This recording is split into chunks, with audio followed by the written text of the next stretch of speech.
জরাজীর্ণ একটি ঝুপড়িঘর, নেই কোনো আসবাবপত্র, নেই ঠিকমতো ঘরের ঘেরা বেড়াও। মাটিতেই প্লাস্টিকের ত্রিপল আর পাটি বিছিয়ে জীবন পার করছেন রামুর কাওয়ারকুপ ইউনিয়নের ৪ নম্বর ওয়ার্ডের ভিলিজার পাড়ার বাসিন্দা ফাতেমা খাতুন ও তার পরিবার।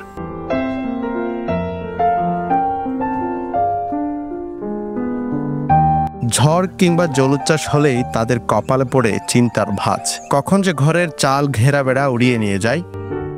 হতদরিদ্র এ পরিবারের কর্তা দিনমজুর নুরুল আলম তার প্রতিদিনের ৬০০ টাকা আয় থেকে ৬ সন্তান নিয়ে চালান তার টানাপোড়েনের সংসার। হঠাৎ পরিবারে নেমে এসেছে মরার উপর খাড়ার ঘা। মাত্র ১৮তে পা দেওয়া কিশোরী তারেক আক্তারের গেল বছর ধরা পড়ে টিউমার, যা পরে ক্যান্সারের রূপ নেয়। আমার ৩টা ছেলে 3টা মেয়ে। মেয়ে একটাতে ক্যান্সার হয়েছে। ক্যান্সার মানে 3 বেলার যাইতো, বেলার যাইতে মানে একটু গিয়া হরুষ ব্যায়াম বলে হয়ে এনে বস ৩০ করছি।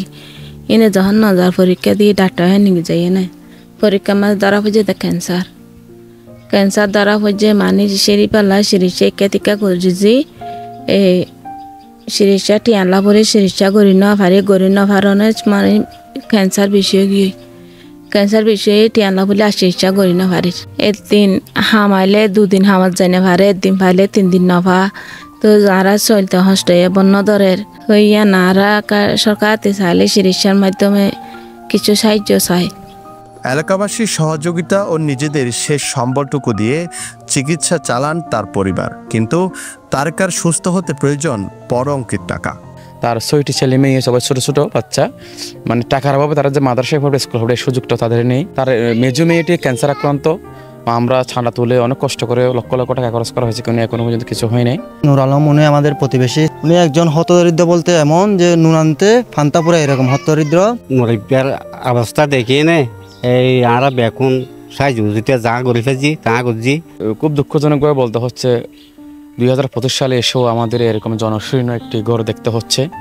বর্ষাকাল আসলে এখানে থাকা খুব দুষ্কর হয়ে যায়।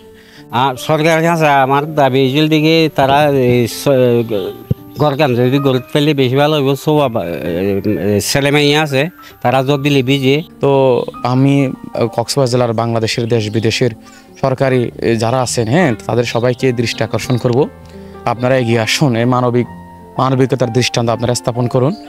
জীবনের সাথে সংগ্রাম করে বেঁচে থাকা নুরুল আলম ও ফাতেমা আক্তারের অসচ্ছল পরিবারে সচ্ছলতার স্বপ্ন বুনেন তারা। সুস্থ হয়ে ফিরে পেতে চান সন্তান তারেকাকে।